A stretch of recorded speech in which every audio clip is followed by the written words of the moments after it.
Thank you so much for joining Dental Marketing Theory, a podcast by Gary Bird. In today's episode, Gary talks with Dr. Charles Moser. Dr. Charles is the VP of Community Management with the DEO. They chat about his journey, from private practice to clinical director of a DSO to dental leadership work, and goes deep on happiness, self-awareness, and why you should aim to help others succeed if you want to do so yourself. This is one you don't want to miss. As always, please make sure to like, subscribe, share, or leave a comment, as all of those things really help out and get the word about dental marketing theory out. Hope you enjoyed today's show.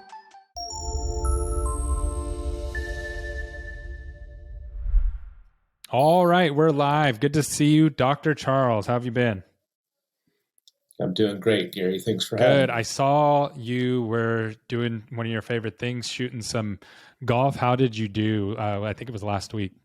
Oh, well, if you're a golfer, then you understand the expression, the worst day of golf is better than the best day of work. So you definitely just have to understand that it's not how you pay your bills. It's supposed to be for enjoyment. And if you're taking a nice 6-mile walk on a beautiful day, then the rest is somewhat academic. It's taken me about 50 years to put myself in that mindset, but that's really what it is. Have you ever broken a club out of frustration? Not have I ever broken a club. It's how many clubs have I broken? Yep.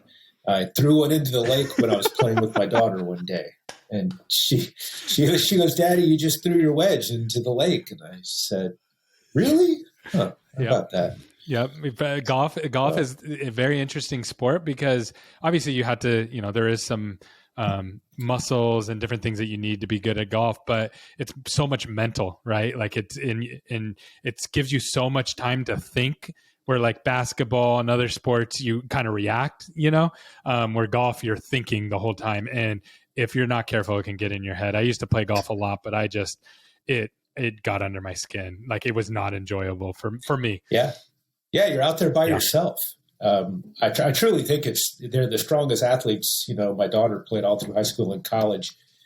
And watching a 15-year-old girl lug a 40-pound bag around 18 holes for 6 hours in the middle of the summertime, are you kidding me? These are strong individuals. Yep. I love it. Yeah. Awesome. Well, we were just talking right before we hopped on here and started recording. And one of the things that we talked about is your dental journey. So a lot of times we have people come on our podcast and they are people like me, we'd call them vendors or people who are kind of in the industry, like office managers or different things like that. And they're a lot of times people like me end up in dental on accident. We start working with somebody and we realize how much we love it and we're data driven. So we kind of get drawn into it, but obviously your journey is a little bit different. So I'd love for you to share, how you got into dentistry and how it led you to where you're at today. Yeah, sure. It's an interesting journey, at least for me. It's interesting. I hope it's interesting to the listeners. I think everybody has their own version of the journey. So one thing I want to really make sure that I can appreciate is I know that all your listeners, they have their own stories and they have their own journeys. So when I kind of tell this story, basically they should feel free to insert their name and insert their circumstance, when I insert my name and my circumstances, right? Because while it's unique by definition, like I said, everybody's got a story and everybody's got a journey. So mine goes back to well before most of the listeners were even born, which was 1973 when my mother told me I was 13 years old. She said to be a dentist. And I was a, good kid. I listened to my mom. And so from that point on, I was somewhat focused on being a dentist. Why did she tell you to be a dentist? What was... So it's interesting to me. She absolutely said, she goes, look, they get Wednesdays off to play golf. There's no such thing as an emergency. And if you want a day off or a week off, you just walk up to your book and you X those days out of the calendar that you're going to be off. And, in 1973, that was a pretty good description of dentistry, frankly, And so that's where I set my sights from that moment on. I was 13 years old and off I went. And high school was kind of a piece of cake. And off I went to the University of Texas with all of my buddies. And that's where things kind of hit a little bit of a speed bump. Your listeners might be interested to know that I actually flunked out of college my first time around. And so that was an interesting story. My mother, so this was back in the day when your parents actually had access to your grades, right? That's a time ago. And I remember getting a phone call when I was in my dorm room, and my mother called me and she said, well, you made the dean's list, Charles. And of course, I knew the grades that I was making. And so I was a bit curious to know just exactly what she meant by that. And she said, well, it's just the wrong dean's list. They've actually asked you to leave. And so, this is kind of where the story begins. It was the first time I was ever told that I wasn't really going to get or have what I wanted to get or have. Wow. So my mom said, well, Dad and I will come up to Austin this weekend and we'll move you out of the dorm back home. And I said, wait. I do need a little time to process this, if you don't mind. Can we talk tomorrow? Of course, she said yes. And so I sat this is one of those dorm rooms where you had a common area and you shared the common area with two other guys, and I had a roommate, and they were all my friends from Houston.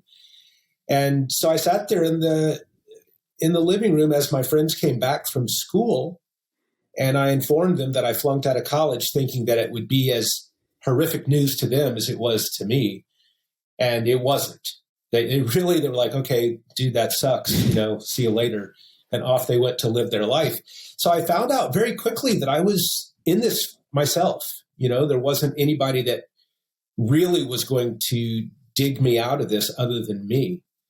So I talked to my parents that next day, and they actually allowed me to stay in Austin. I actually got my real estate license. Oh, wow. I went to night school. Yeah, I went to some of those seedy Holiday Inns to study real estate law and finance and all those crazy things that you need. And I passed my exam, and I became a real estate salesperson at the time. And then that led into another job, which led into another job, which led into a really, really downward spiral in my life, frankly. And it included a lot of just really bad behavior, which ultimately led to kind of a pivotal moment. I actually wrecked my car. Which under the influence, and was lucky to not kill myself or anyone else or get arrested. Yeah. And roughly how old were you at this point? About 21, 22. Yep. And it was just really through the grace of God that I ended up somewhere safe, waking up 12 hours later to discover what had happened. My car was demolished, and yet I was okay. And it was somewhat at that moment that I said, you know what, I think we need to have a discussion. The interesting thing about rock bottom, Gary, is that sometimes it's a really solid place from which to push off, if that's how you choose to view it. So I had lunch with my dad a couple of days later and kind of said to him, I'd like to go back to school and really take that dentistry thing seriously. And so he said, well, you did it on your terms once, you're going to do it on our terms the next time. Which was, you're going to move into the house, you're going to go to school, you're going to get a job after you get out of school, and that's how it's going to go. And, who was I to argue at that point? So mom was going to do my laundry and cook for me, and I was going to get to still go to school. And so that's what I did. And 2 years later, because dental school wasn't nearly as competitive as it is now, I actually got accepted to every dental school that I applied to, which was pretty interesting because I had flunked out of college, and that was a deal. So I went to the University of Texas Health Science Center in San Antonio, which was actually rated the #1 dental school in the country. Wow. And graduated from there and did a GPR in Hartford, Connecticut, and the rest is kind of history. Well, so that's a lesson in resiliency. Yep. Yeah. And I've been there. I've been same situation, around the same age, same kind of problems. Mine ended much more dramatically even than that. But like you said, having that two things you said there, the grace of God and also the opportunity to bounce back from the bottom. And actually a third one, having some parents when you're still young that are like, you know what, I'm not giving up on you yet. So I had all three of those things. Yeah. And same kind of situation. So now you're a dentist and you were in private practice for 16 years, right? That's correct. So I took my second opportunity. I took it extremely seriously. One kind of interesting story. I was a business pre-dental major. And so I didn't take a lot of the anatomy courses and the biochemistry courses in undergraduate. I didn't get exposed to those until I got to dental school. And I remember my first biochem test. Might as well have been a different language to me. But I remember one of the very few things that they taught me on how to take a test is that you should flip through the pages until you can find something you can answer, you know? And so I flipped through the first page and there was nothing there. I flipped through the second page. There was nothing there. I flipped through the third page. There was nothing there. I don't remember how many pages I got to, but what I do remember was folding the test up, putting my head down on my desk and trying to figure out how I was going to tell my dad that I flunked out of dental school now. And it just, again, you get to the point, well, at least for me, failure just kind of wasn't an option at that point. So I opened the test back up. I made a D on the test. I made a C in the course, which was all I needed to get out of dental school. And that was that. So I graduated from dental school, took it very, very seriously, had some great mentors, great exposure to dentistry before I became a dentist. They were very serious, panky, educated dentists. And so off I went to be the best that I could possibly be. And so ultimately had 3 practices of my own. And, you know, just about the time where you can relax and think that you're on the right path, life decides to step in again and say, okay, well, try this out. And so in 2006, I dropped a 16-foot flatbed trailer hitch on my left hand, which was my practicing hand. I'm left-handed. It's like every dentist's worst nightmare, right? And I just about took the index finger off of my hand. And then when that healed, sadly, I developed a tremor in my hand, which made it impossible to practice. So here I was living my dream, 3 practices, restorative cosmetic dentist, having a great time. And life said, no, figure it out again. So I had the opportunity to actually become the dental director for a large Medicaid group here in Houston, Texas, that some buddies of mine had built. And when I joined them, they were at about 25 locations. And again, it was another amazing opportunity. I can't thank these guys enough for believing in me. And I came in and ran 16 locations for them as the dental director, had about 45 associates that I dealt with daily. And just for a little bit of context on that, what is, like, how common was a 20 group practice or DSO or whatever it was called back then? Like, how common was that at the time when you jumped over there? Yeah, virtually. I mean, in Houston, Texas, we knew of things like Castle Dental. We knew of McGregor Dental. And of course, those were the places that no one would ever go to get their dentistry done because they were corporate dentistry offices. And so it was not very common, and it certainly wasn't common in the terms of quality dentistry. That's not how it was perceived. So we were the bad guys. I mean, not to mention we were doing Medicaid dentistry. A lot of fraud, waste, and abuse associated with Medicaid dentistry. I think that we were certainly willing to lift up our skirt or the hood. You could look under the hood in our business any day you wanted to, and I think we did it the right way. We sold to private equity. Private equity sold us again. We were at close to 60 locations when I exited that with a massive amount of experience. And that's when I started working with the DEO. That's great. And then, so what year was that you started working with the DSO or the DEO? I'm sorry.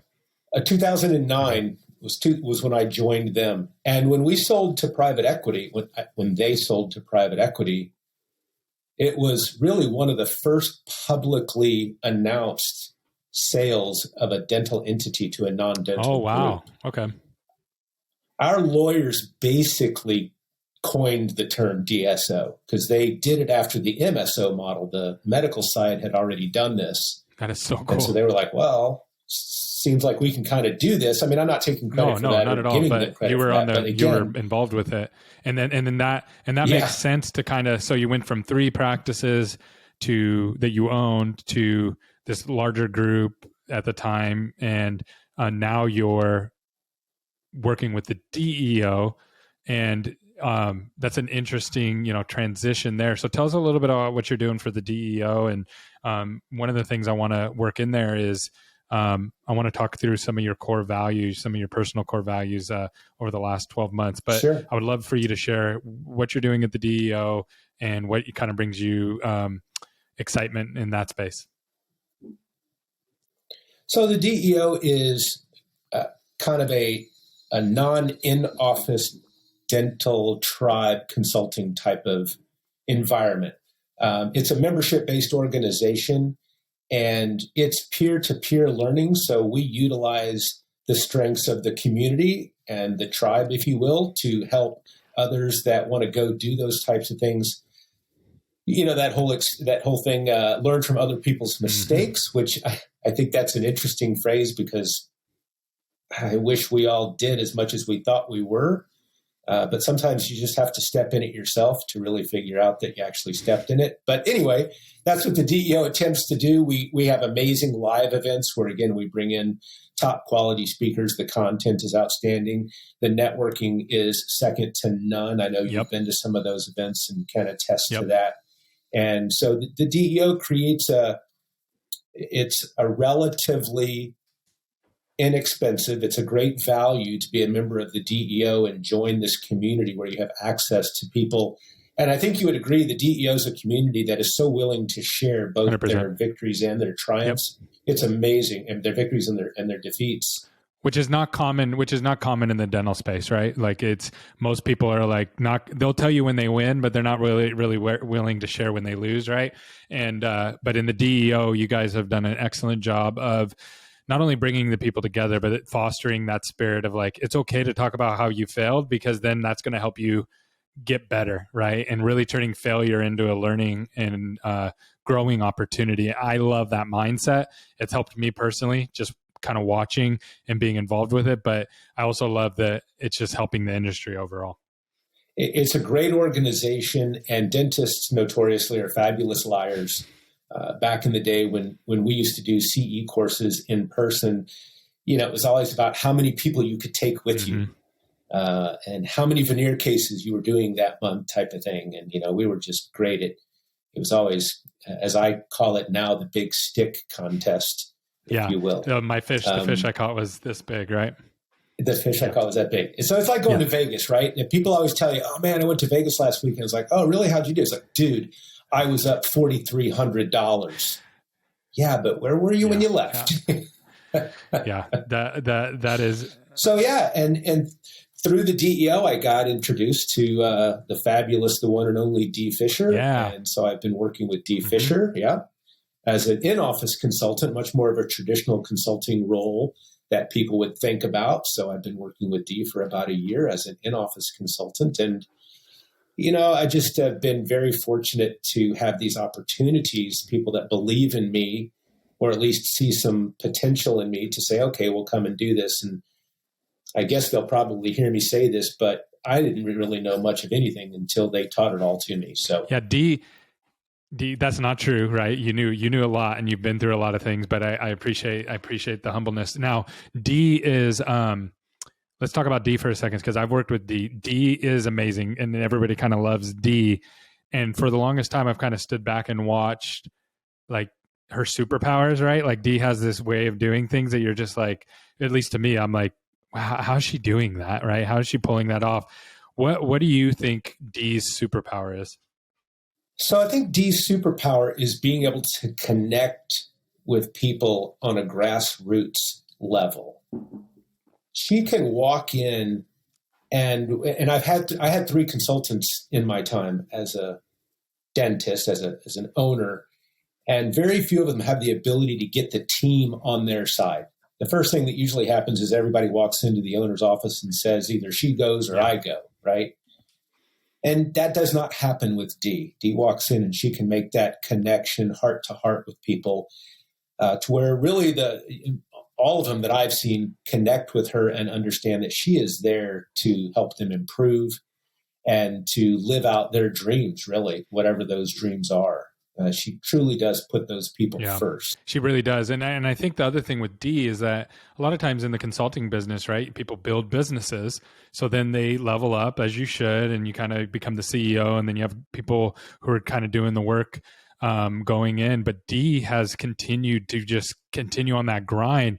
And so I'll bring something to Dee and I'll say, hey, Dee, what do you think about this idea, right? And how would the office receive it? And Dee can find holes in it and how the front desk is going to receive that.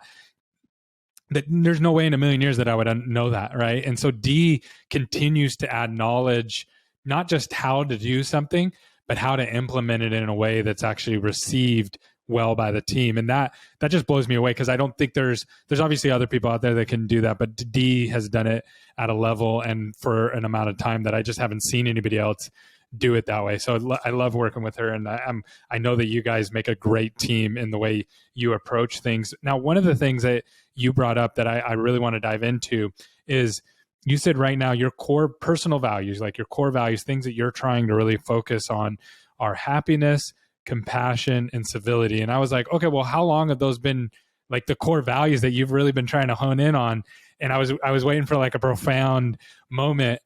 Would you mind sharing with us how long you've been working on those and really how those came about? Yeah, within the DEO and within Dee Fisher's organization, I've had the opportunity to interact with so many people, so many organizations, and quickly, right? I'll get off of one call and get on another call. And so my head is still spinning from the last call as I'm talking to someone on the next call with another one in line. Again, all that's great for me. All that's fabulous for me. And then it just kind of came to me, what is this all about? Why are we doing what we're doing? And there's no shortage of taglines out there. There's no shortage of visions out there, which, God love you, they're all important. I would just like to add that happiness should be part of that vision. Dentistry is hard. If you're a dentist listening to this, I can talk to you heart to heart. I know how hard it is. I sat in that chair for a long, long time, wanting to be the absolute best, just slaving over a quarter of a millimeter, and just having that be the difference between success and failure for me as a professional. And it's such a hard job. And at the end of the day, especially if you haven't made your productivity goal, it's a tough day. It's a brutal day. And so I thought to myself, man, we've got to really offer these clinicians and these front desk people and everybody associated with dentistry the opportunity to look at what happiness is like inside of the dental community. And so I put that up there as kind of the umbrella that hovers over everything that I talk about and everything that I do with people when I am and either live with them or virtual, and just asking them at certain times throughout the conversation, if we complete this, if we put this process in place, we know that it may increase your productivity. We know that it may make scheduling easier. We know that it may bring in new patients if it's marketing. How does it affect your day such that it makes it a better day for you? And how does it make you as a professional a bit more compassionate towards people? And good God, all you have to do is watch the news for a little bit to know that civility, I don't know what to say about it. I don't want to generalize, that kind of thing. But I just see there's a lot of hypocrisy out there. And I'll plead guilty to it myself. I'm not going to stand here and try to be something that I'm not. My role with people, and if any of the people that are watching this have seen me in person, they've seen me say the most important thing is to have the intelligence, or what I refer to as emotional intelligence, not exactly defined by what you may know it as, is the ability to just stop and think, where am I? What am I? How am I reacting? So that it puts you at stake, giving you the opportunity to make a change or not. And if you don't want to make the change, that's fine too. Just understand that that's a conscious decision that you're making. Yeah. And again, when it comes back to the civility aspect of it, are you what you say you are? Are you the person that you're putting yourself out there to be? Or as soon as something happens to you, do you react in such a way that might be regarded as hypocritical? That would be my question to people, to stop and think throughout the day. That's really good. And I love it because you're building, those are really simple, right, in themselves, like happiness, compassion, civility, but they're profound, right? They make a huge impact if you're building on top of those. And you told me when you were practicing, one of the questions I asked you was, what was driving you when you were in private practice? And if I misquote you, you can stop me, but it was to be the perfect dentist.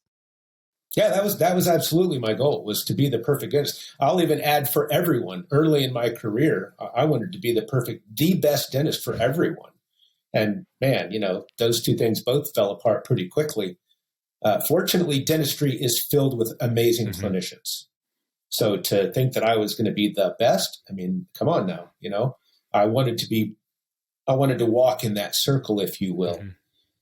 So absolutely. And then for everybody, nothing, again, that's ridiculous, right?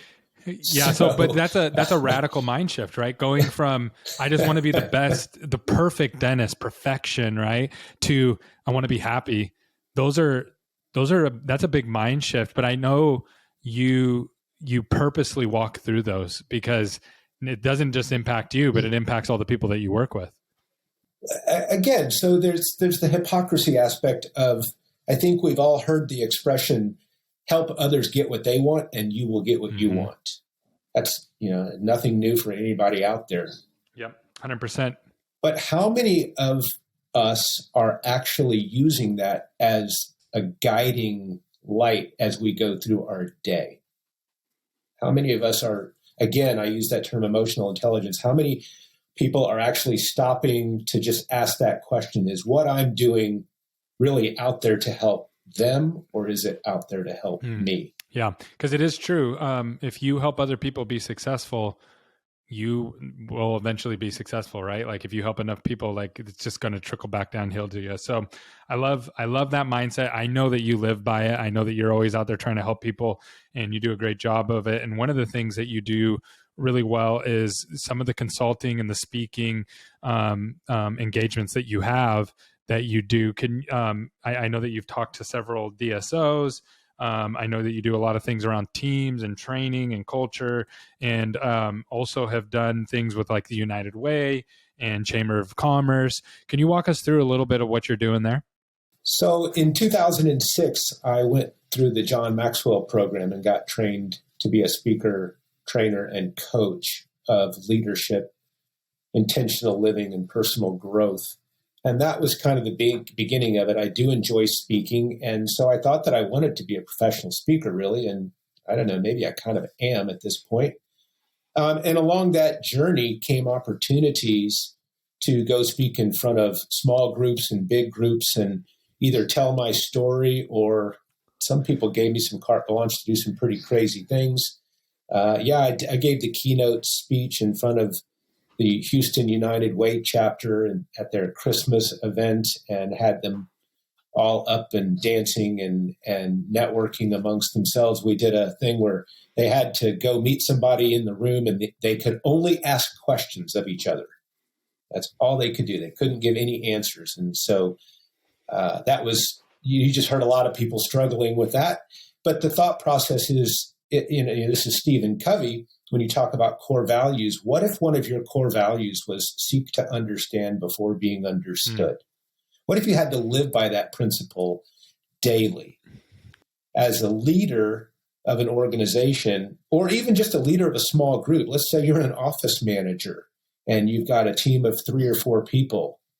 How does it change your day and your approach to people if you can only ask questions of them? That's all you get to do. That's the only way you get to drive the result, is by asking them questions. And so I think that as my core values have changed, that has become one of them, is seek to understand before being understood. I love and that. Leadership is living in inquiry. Yeah, that's great. What are changing gears on you just a little bit? What do you see changing in the DSO space right now? Well, obviously, just the amount of people going into it. That's one thing that's changing, is just the sheer numbers of it all. That's a big shift. I think I saw somewhere right now that DSOs are controlling about 30% of the industry right now. That number will definitely increase over the next 10, 15 years. The other thing that I think that has really changed is the mindset of the owner. First of all, you kind of have to define what you think a DSO really is. Is it 3 practices? Is it 30 practices? I don't know, but I do think one of the things that's changed for the better is certainly the perception of the quality of dentistry that's put out by a group that might be labeled as corporate. Yeah. The DEO is full of just great clinicians and people that want to teach young dentists to be great and deliver great quality patient care. And so I think that's definitely something that's changed. And the word corporate isn't necessarily a moniker for bad dentistry anymore. Yeah, the best way I've heard it someone put is you can have a single practitioner with a single location that does great dentistry, and then you can have one right next door to it, same exact setup, bad dentistry, and you can have a DSO doing great dentistry, and you can have a DSO right next door to it doing bad dentistry. That's not the structure, the business structure is not what dictates good or poor dentistry. It's the individuals that are doing the dentistry and the support that they're receiving from behind that. So that's definitely been a mind shift for sure. Corporate dentistry does not have a monopoly on bad dentistry anymore. And as one of my friends said to me, there's been bad dentistry since the first graduating class. Exactly. Yeah. What are some of the things that you're seeing, some of the DSO space or group spaces, depending on how you want to define it? What are some things that they're stumbling over that you see just universally happening over and over and over again? So the biggest thing right now is retention of current team members and attraction of new team members, just for the labor market being so crazy and being what it is right now. It's really hard to attract quality people, and it's even harder to retain quality people. Yep. And if I don't get one question a day from somebody, if not more than one, about, well, how do I keep great people? How much do I have to pay these people to stay? And, that's a long conversation, because it's so off track of how you keep good people. It's not what you pay them. That it has to be competitive, certainly, but it's so not about what they're receiving on their paycheck. It's really about what they're receiving in their mind and in their heart, and what they feel they're connected to. We're talking about noble purpose a lot these days, which in Simon Sinek language would be, what is your why, as he calls it. And this other author I've been reading is referring to it as a noble cause. And so I was just chatting with a gentleman just the other day about, he's getting ready to open a really big office, and he's concerned about keeping employees. And I asked him, I said, well, have you considered discussing what your noble cause is? And he said to me, well, how many people actually do that? How many people that you talk to on a daily basis actually do that? And I said, almost none. Yep. And I said, what that means is there's an amazing opportunity there to differentiate yourself from all those other people. Huge opportunity. And so we were talking about the law of empowerment this morning. And first of all, what does empowerment mean? And then what is the value of it? And the bottom line is when I empower someone, I'm letting them know that I believe in them. I trust them, that they're going to bring me back a product that might not be the product that I was even thinking about, but it's something that we can collaborate on. But what's the residual effect of that when I really make that person understand what it means for me to give up control and to transfer ownership of that to them, that's what keeps people around is when they know they're going to have that ability to utilize their strengths and their talents. They're going to be given those types of opportunities, which leads to growth, which, could ultimately lead to more money. But that's retention. Yeah. And I put on here, I know I've heard you share the story about you used to hire everybody for your 3 practices, right? So you know what that's kind of like. It was obviously a different landscape. Then you went to a DSO and obviously you had to work with clinicians, and I'm sure you were involved with getting clinicians in at some point and interviewing. And then now you're working with practices and you're seeing people do it wrong and you're seeing people do it right. And you're kind of seeing both sides of that coin. How has your perspective changed from when you were at your first practice hiring people to where you're at now? So I was so bad at it. I was absolutely so bad at it. And this is not just for people to say, oh, come on, I'm sure you were great at it. No, now it was a different environment. And we had more people applying than we could hire, which for some young people right now are going, we've never seen that before. But we were definitely in that situation where we couldn't employ all the people that wanted jobs, which you would think would have allowed me to be more specific, right? Would have allowed me to be more picky about who I wanted to work for me. But I was so bad at it. The reality was I literally did use the fog the mirror technique to hire people. If they could fog a mirror underneath their nose, then it was their job to lose. And because I couldn't figure out, looking at my history of hiring and who was successful and who wasn't, there was no correlation between what I was using to evaluate them to their success or failure. So I guess in absence of having any sort of real process, then the shortest one was the best one at that point, which was fog the mirror, Now, how has that changed today? 180 degrees, it's changed, but I will tell you that change is difficult. And even for me, again, just speaking heart to heart to the dentists out there, when I tell you that you must use your core values to hire people and not just as words on a page, you have to really talk to them about what actions would embody those core values. What is it as a owner do you want to see people doing that are going to be aligned with the spirit of those core values? And if they give you an idea that they can't do that, then you should probably steer away, which is so difficult right now. It's so hard. But again, when I'm on calls with people, and just this morning, yesterday actually, this guy was telling me how both of them have to go. They both have to go. And I said, wow, you sound pretty serious about that. And he said, yeah, I just can't work with him anymore. I just need to get rid of him. And I said, well, let me just ask you this. When you hired them, you saw something in them that made them the right people to hire. And so what's changed? And his answer was, well, they're not giving me the results that I want. And I said, is that their problem or your problem? Who's failed who in this relationship? If I went to them and asked them, hey, are you just trying to sabotage this guy and make him lose money and look bad? Answer's probably no. And then if I said to them, are you just lazy and you don't want to work and you don't want to do anything, you just want to collect a paycheck? Answer's probably no.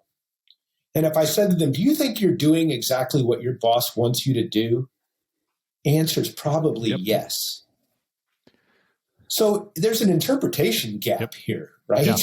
The devil's in the details, right? They're not interpreting what you're putting out there as expectations. And so so this brings up an interesting topic because a lot of people are like, well, culture is important, right? Culture is how you're going to keep people. And then it's like, well, how do you define culture? I just had a conversation with somebody recently and we were like, well, it's a feeling, obviously, right? But it's also and it is a feeling, right? But it's also you have to be able to define what winning and losing is. And when someone loses, you have to be able to say, hey, you lost, but that's okay because you learned from it. And here's how you're going to get better. And then you also have to be able to clearly say, this is how you win. And if they don't know how to win, how are you going to have any kind of culture? Like winning together is part of the culture. So I find that conversation fascinating. What are your thoughts on measuring and making culture more tangible? So first of all, if you don't intentionally create your culture, the universe will create one for you, and it may not be the one that you want. So culture is created intentionally, and it's created on the actions and the embodiment and the demonstration of the core values that the office holds. And the way I define a core value is something that you would go to war for or something that you would be poor for. And when you put it in those terms and you look at people, and I have people look at their core values, all of a sudden, this community service one that they have on there, it's like, when was the last time that the whole office volunteered to work at the community 5K or went down and wrapped presents at holiday time as a group or picked up trash on the side of the highway together? And if the answer is, well, we don't do that, we sponsored a Little League team this year, though. It's like, well, that's marketing. That's not community service. You're 100% right. I love that. So let's take that. And I'm not trying to make people feel badly. I'm just trying to get them to recognize that may be an aspirational value, but it's not really a core value.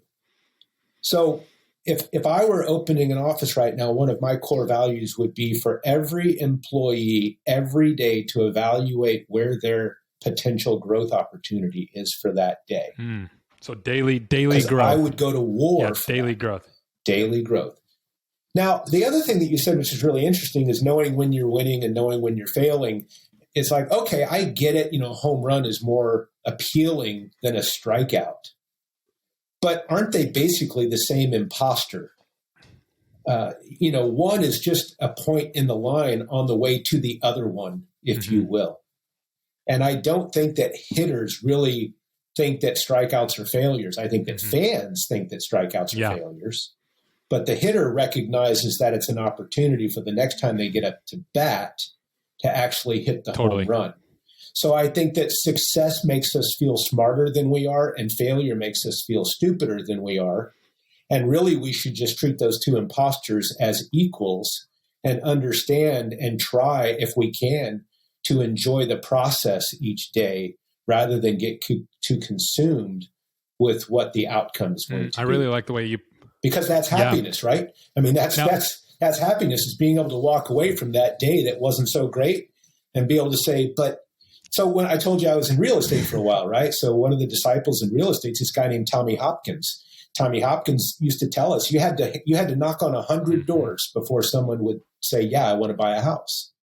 So each time you got that door slammed in your face, you were just like, great, that's another rejection that makes me closer to my ultimate goal. So can you embrace the failure just like you do the success, and see them as the same imposter, just as different points on the line? I love that. And it's like failing forward, right? But one of the things that I've noticed inside of my company and inside of dental practices that we work with is that if you don't even know if it's a ball or a strike, right? If your team doesn't even know it's a ball or a strike and you're up there and you don't know what the count is, it's really hard to have good team chemistry around that. Like, it's just really, really hard. So I love the way you're thinking. I just wanted to throw that on top of there. Like, you have to be able to call balls and strikes and celebrate the wins, and then say, okay, this was another opportunity that we got a strike, but it's one step closer to figuring out how we're going to hit it out of the park the next time, or whatever the process is. So I love that. And one thing that I know you guys have coming up, I want to change gears on you a little bit, is on the Fall Summit. Could you tell us a little bit about that? So Fall Summit coming up in October, middle of October, is in Orlando, Florida. The theme is Doubling Dental. And so all of the sessions will be related to the ability and some content around whether you can double your productivity or double your new patient flow, double your office size, double your team, whatever that looks like, everything from HR to marketing, so to speak.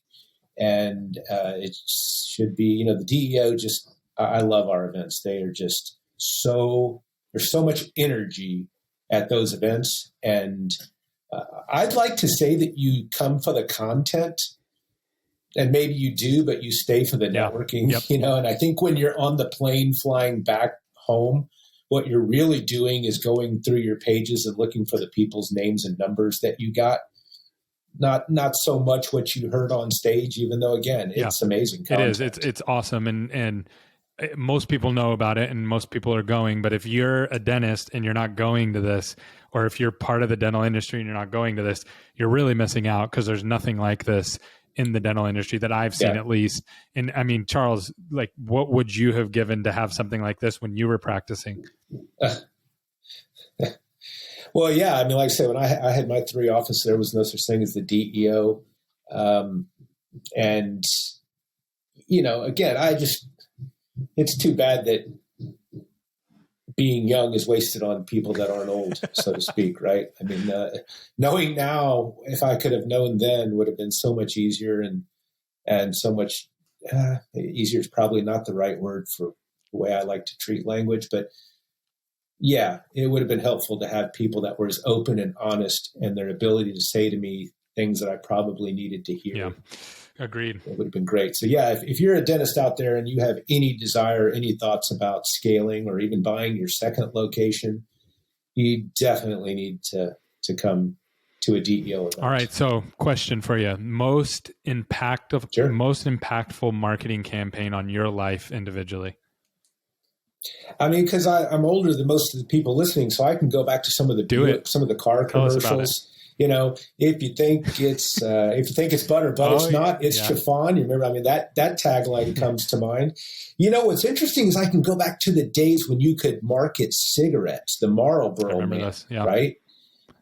People may not know who the Marlboro Man was, but this was a guy that was a Western guy. He was a cowboy, wore a great leather coat with a fur collar and a hat, and had a cigarette hanging out. I remember those. I mean, he made cigarettes romantic, and sexy and powerful. And so I go back to some of those days, even though I don't smoke and never did actually. But you have to look at Apple's idea of marketing and Nike, the great taglines, just do it.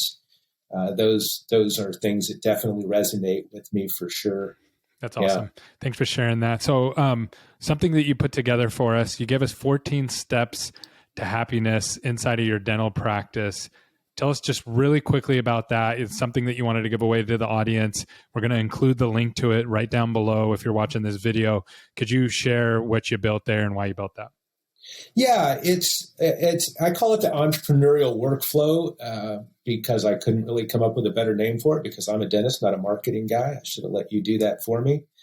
But I think it's just some of the things that dentists who are looking to scale and looking to be entrepreneurial that really haven't gone through an MBA program and really don't know what the boxes are that they need to check. And this takes you all the way through core values, culture, and vision, to some of the more boots on the ground types of procedures and processes that you need to have in place. 13 steps is really kind of just a beginning. It's probably 1,300 steps, but it'll give people an overall view that they can look at and kind of check some boxes. And I kind of tried to put it into a scenario where they have to look at it and evaluate themselves on it from a good, better, best type of standpoint. And then what action should they take and what resources could they use to take action on each one of those 13 steps. So certainly not a complete thing, but I think people can find it entertaining and hopefully helpful. Yeah, just follow the links below. You'll get your hands on that. And again, Dr. Charles was very gracious to share all of his knowledge and put it in one easy form. And I think it'll be a help to you. So make sure you get that. And then last question, how can people find you? If someone wants either more information on the DEO, learn about more what you and D are doing, or have you come and speak for them and help their team, how can they reach out to you? So I think the best way really is I'm just going to give you my cell phone number, because I've got so many email addresses that it's crazy, but I really only do have one cell phone number, I'm not sure. I think I put it on that on the handout on the 13 steps. So if people get that, they'll have my contact information. But 713-594-6255 is the best way to get in touch. That's with awesome. me. Thank you so much for coming on today. Thank you for giving us these golden nuggets that, again, are things that we wish we learned when we were younger and we figure out as we get older, hopefully. And just thanks for just being very candid. Yeah, sure. Well, thanks for having me, Gary. You always have amazing guests. So to be considered in that influence circle is quite a compliment to me. I really appreciate it. Thank you. You have a good one. Yeah. See you, buddy.